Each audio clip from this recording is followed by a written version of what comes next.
Hi, it's Steph, and today I've got another drawing video for you. I am going to specifically look at portraits. I They are something that I do an awful lot of myself, have done for as long as I can remember, really. Um, and I do know that portraits do terrify quite a few people. Um, I am always getting asked by people that I teach, people message me. I am wanting tips and advice about how to get better at doing portraits. Um, there's a few things that I'll run through in this video, a few do's and don'ts. I will run through how I tackle a portrait, sort of my method. It's not necessarily the right method. Lots of people have different ways of tackling them. It's just the way that I use, and it works for me. And I think that's the big thing, really. You need to find a way where you're feeling confident. Um, it's the one thing that I'll begin with is, you know, I think the main reason why these are quite a scary subject matter for lots of people is, for me, that a portrait is probably the most recognizable thing that is stored in your brain. And as soon as you start to draw one, there's a danger that something in your brain just clicks in and you suddenly go into autopilot. And instead of sort of concentrating on this, there's a bit of your brain that is doing the job for you. And 9 times out of 10, it doesn't do a great job. I posted a drawing video last week where I spoke about how important it is to just really look, and this more so than anything, I think, because a portrait is great when it goes well. It really is such a good feeling to get one that works. But boy, when they go wrong, and not everything I do is great, they do go wrong sometimes. When they go wrong, boy, they can look horrible, and I think that's why a lot of people avoid them. They are like a lot of things. The more you do, the better you get. Um, I remember, God, long time ago, I'd not long started drawing, and I did used to do a lot of portraits. And my uncle, he used to be an art teacher, he was looking through all the stuff that I'd done, and I remember him saying to me years ago, all those years ago, he said that I need to study anatomy and I need to get to know sort of how the face is made. And I was quite young, thought I knew everything, and it went in one ear and out the other. But boy, was he right.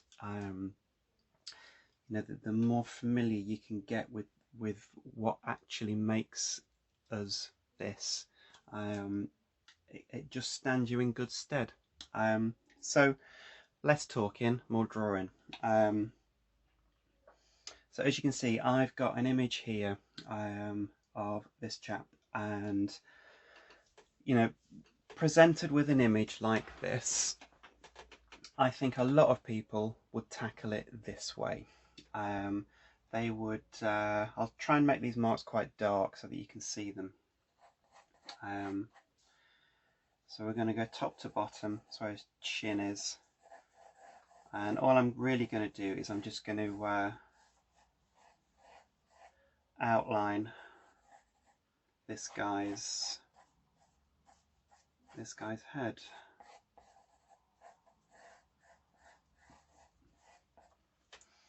And then what a lot of people do before they start looking into this is part of their brain will go back to maybe things they've learned at school, or maybe things they've seen in a how to draw a portrait textbook. They'll start to make little marks all over the place. They'll start to put lines. Some people even get a ruler out and start to do this quite mathematically. I have seen people do this, and they will go bottom and they'll go top, and they'll measure, and they will go halfway, and they'll go halfway down the center as well. and they'll continue, you know, they'll split this into half, and they'll go half again. And some people continue and they make even more marks. I've seen these get way complicated. But you know, when they've got their lines on here, they'll start to piece the portrait together, knowing, because part of their brain is telling them that it's right, that, you know, eyes go on this centre line.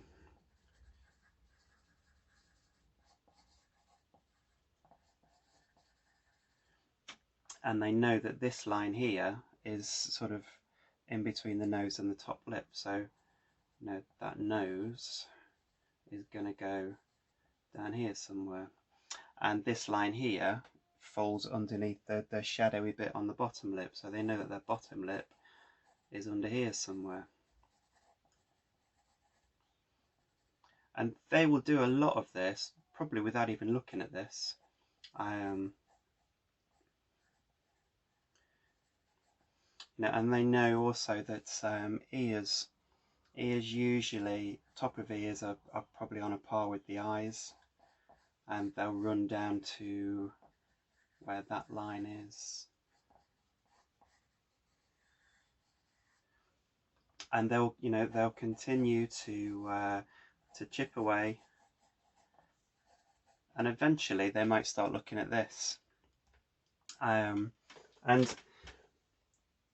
you know, this is a handy little method to know these rules. You know, my son learnt these rules at school last year, but I think the big danger with this little method is it will probably give you a fairly decent portrait, but there's no way it will get you him. And there's a few reasons why it won't get you him.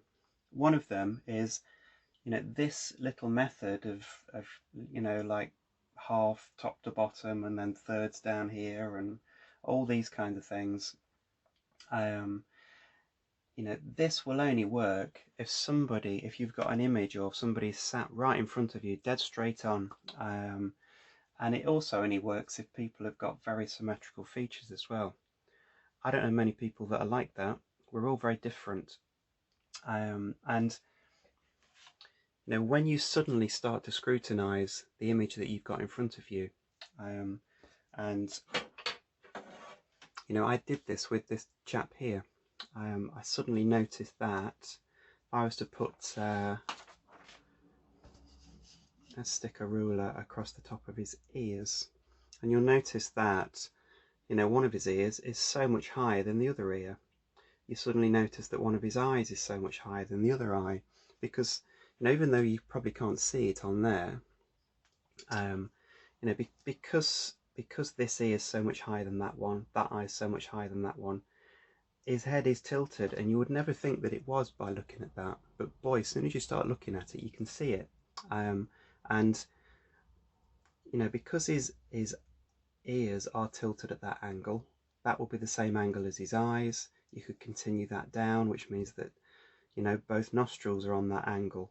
His mouth also will be on that angle, and which means that all those straight lines that people put in are instantly wrong. The other subtle little thing about this chap as well is, I think that this photograph was probably taken slightly looking up at this chap here, because, you know, if you were to get your ruler out, there's no way those eyes are halfway top to bottom. They would be if he was dead straight on, but they aren't. You know, these eyes are sort of in the top half of the face, because as soon as heads start to tilt, you know, if his head starts to tilt upwards, it's going to really shrink that section, and it's going to elongate that section.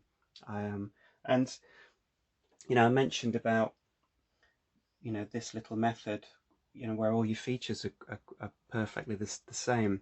Not everybody's like that. Again, when you look at this chap here, you know, this nostril is quite flared out, that one isn't. Look at his eyes, you know, he's got really hooded eyelids here, this one more so than that one. You know, his lips are quite downturned here, and it's all of those little tiny bits the bits that you really have to look at, they're the bits that turn that into him. So I'm going to get rid of this.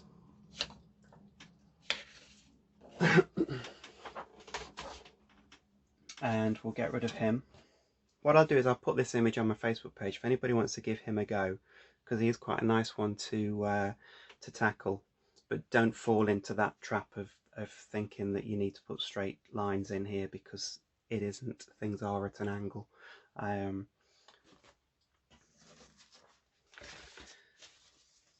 So sometimes you will get portraits that, you know, aren't dead straight on. The last one I showed you wasn't, even though it looked like it was. This one quite clearly isn't. You know, you can see that again. I think we are looking up slightly at her. Obviously, her head is massively tilted sideways, and to tackle something like this, and as I say, this is my way into it. I do know people that they like to sort of stick the outline of the face in first. What I tend to do is that I tend to work on centre lines, and what I do is I'll actually draw them on this image so that you can see them. So the first one I'll do is I do like to put a centre line through the eyes, and you know, I spoke about learning anatomy, because again, I've taught people that this is how I tackle portraits, and I still get people using rulers, and you know, I know we're working from a photograph today, which is a flat thing, but this head in real life wouldn't be. You know, it's a curved surface. So, and as soon as heads start to tilt and turn, you so need to be aware of those curves. So if I was to, and I will just guess, I'm going to guess where these eyes are, and I'm just conscious of the fact that they are at that angle. You know, they're not dead straight. And the reason that I make these marks is because I think somewhere in your brain there's like a default setting for a portrait, and it's the one that your brain always wants to go back to, and you know, it is that one. Your brain likes everything to be dead straight and symmetrical. I don't know why, but it does. So when you've got things like this, I need to put marks on my paper to stop my brain from going back to that default setting. So I am going to guess where that eye is. It's going to be kind of top half, and it's going to be up here, and I'm not going to do a straight line. It is going to be slightly curved. And what I'll also do, I'll draw it on here for you if you want. And what I've also done is I've started to do a centre line that goes straight down the forehead, down the gap in the eyes, it goes all the way down the nose, it goes straight through that little thing under your nose, which I don't know what it's called. If anybody does, please comment, because I'd love to know. Through the middle of the lips and through the centre of the chin. And you can see, you know, that is a curved line. It's not a straight line. So I am going to get that in as well. And it's, you know, it's interesting to see how close to the edge of the paper that is. So we shall go all the way down there. And, you know, sometimes that is all I need. Just that little curved cross on my paper, that is sufficient for me to not go too far wrong. And I think that's what you need. When you've got images like this, you need a little bit of a safety net. And for me, that's quite sufficient. I know other people that need a bit more of a safety net. I teach a few people who, you know, they will grid off their image, and then what they'll do is they'll replicate that grid on their paper, so that when they come to put it together, you know, they know that eyes just fit into that box. mouth and nose fits into that box, it can be quite handy to do that. You know, if you want a bit more of a safety net, you could make this grid even smaller. And you know, don't feel like this is cheating, because what you do need that safety net, and you need something to just get you going. So I'll continue with this, and what I sometimes do, and again, you know, I'll use this to just stop me going too far wrong. I will make little marks on my paper sometimes, and some of them I'll guess, some of them I'll measure, because soon as you've got images that start to shift around, when you've got a face that has tilted as much as this one has, there's a few little areas that can really catch you out, and I'm gonna move this for you. So obviously this head is completely tilted, which it means that, you know, this side of the center line is so tiny, it squashes everything.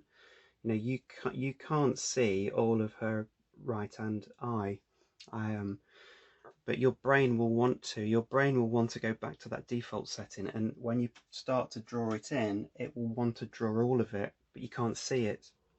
You know, you can only see a tiny little section of the right hand bit of her lips. You can see all the left hand bit, and it's tricky because you so need to be on the ball with things like that. And on the flip side, you know, when heads do start to turn, boy, it can really stretch distances quite a long way. And this massive space here, that is notoriously bad for people shrinking it. You know, that is a dangerously big space, and sometimes I have to measure, and the way you know, sometimes I can guess, sometimes I need something a little bit more accurate. You can get rulers out if you want. You'll see people kind of doing that with their pencil. And I mean, just as an example, if I was to, well, I'll tell you what I'll do is I just need to get the bottom of her chin in here. I'll just run through a little bit, and then I'll measure that little bit there. So I tend to always start with eyebrows. Don't know why.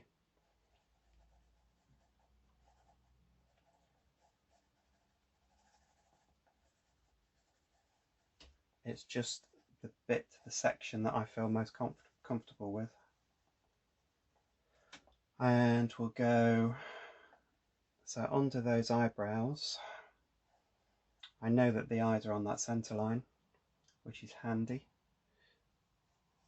So that eye is going under there.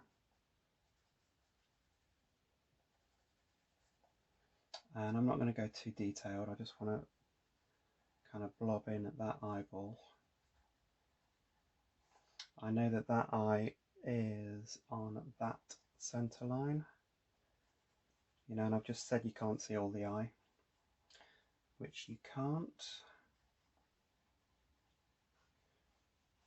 And then nose runs down here and folds under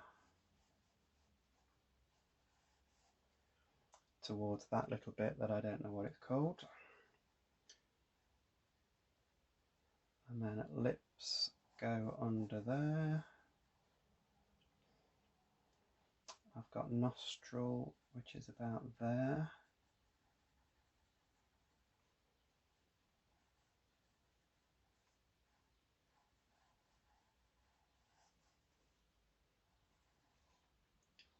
And again, you know, I mentioned about the fact that,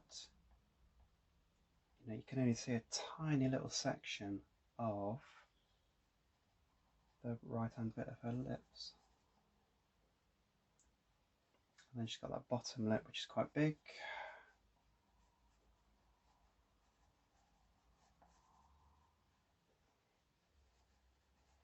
There's all the shadowy bit underneath the bottom lip. Chin comes out a little bit, and then, that wasn't a bad guess actually, and then we're down to here.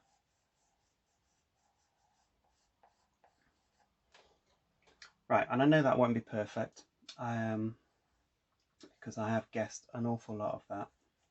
And I do a lot of art demonstrations, a lot of portrait drawing demonstrations as well. And I remember doing one a good few years ago, and a lady said to me, she said, we've not seen you measure anything at all. And usually I do. I just happen to be having a very good day that day. And sometimes you can pick your pencil up and you can be in the zone, and it will work. Sometimes it doesn't, and that's when I do revert to measuring and checking. And I think that is so important with portraits. And I mentioned about this distance here, and I said what I would do is I would kind of run through that. So if I was to suddenly now think, right, where does that ear go, that's quite a big distance to guess. I do know that if I was to run a little line across here, it's quite handy that my printer has put lines on the paper for me. I know that the ear is pretty much on a level with her eyebrow, top off. So the ear is going to start off from that line somewhere. And then again, I can do the same here and run a line all the way from the bottom of the ear, which is just above that nostril. So the ear is going to fit in there somewhere, but I still don't know how far out it is, and that's that scary distance where you need to check. So what I can do is, and this is why people kind of do this, if I put the tip of my pencil on the edge of the ear, and what I'll do is I'll put my finger maybe where the corner of her eye is. So I don't know if you can see that, probably, can you? Yeah. So my finger's on the corner of the eye and the tip of my pencil is on the edge of the ear. And you just need to keep your finger there. That will always be that distance. So that distance is tip of the eye to the edge of the ear. But I need to then compare it to something else that I've already got on my paper.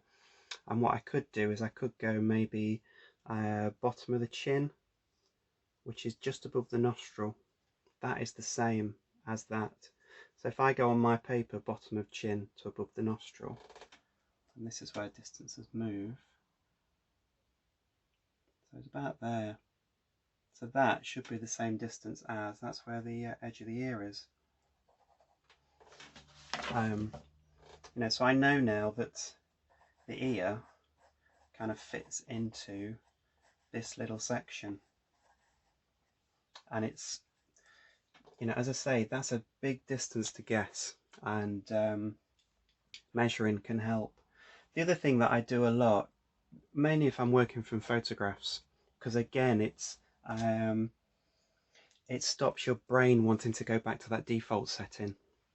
When I do portrait demonstrations, a lot of people ask me about this, because I will I'll turn things sideways, especially if I wanted to do this little profile bit here. I don't know what it is, but your brain can see all the bumps and ups and downs on that a lot better sideways than that way.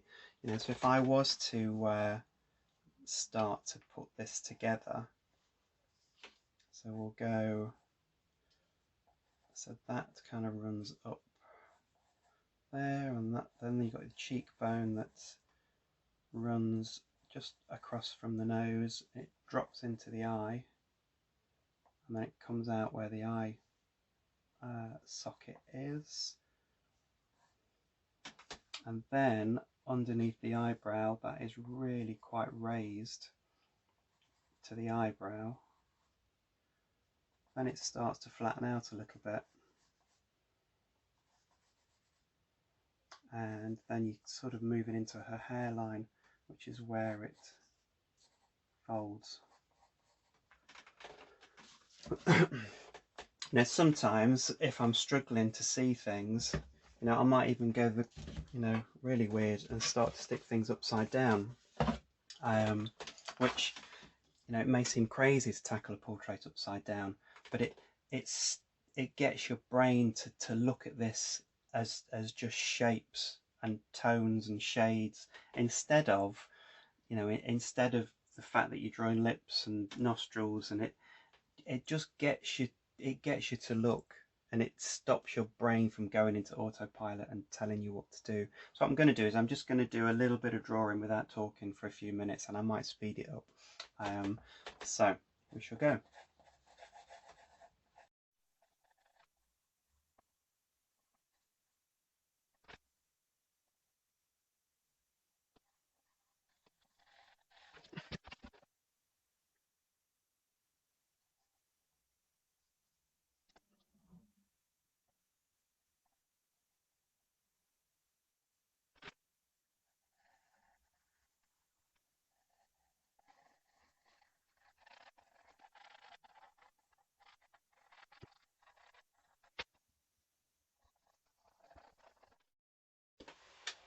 Right, I'm stopping now. Mainly because my pencil's died and I can't find my pencil sharpener. So what I'll do is I'll finish this up and I'll kind of post the picture at the end of the video. I will also stick this picture on my Facebook page. If anybody wants to give these two portraits a go, do so. As before, don't get too kind of pressured about it being brilliant, because portraits are a funny one. Any questions, message me, add them to the comments. Please subscribe, and I'll see you soon. All right then, thank you, bye bye.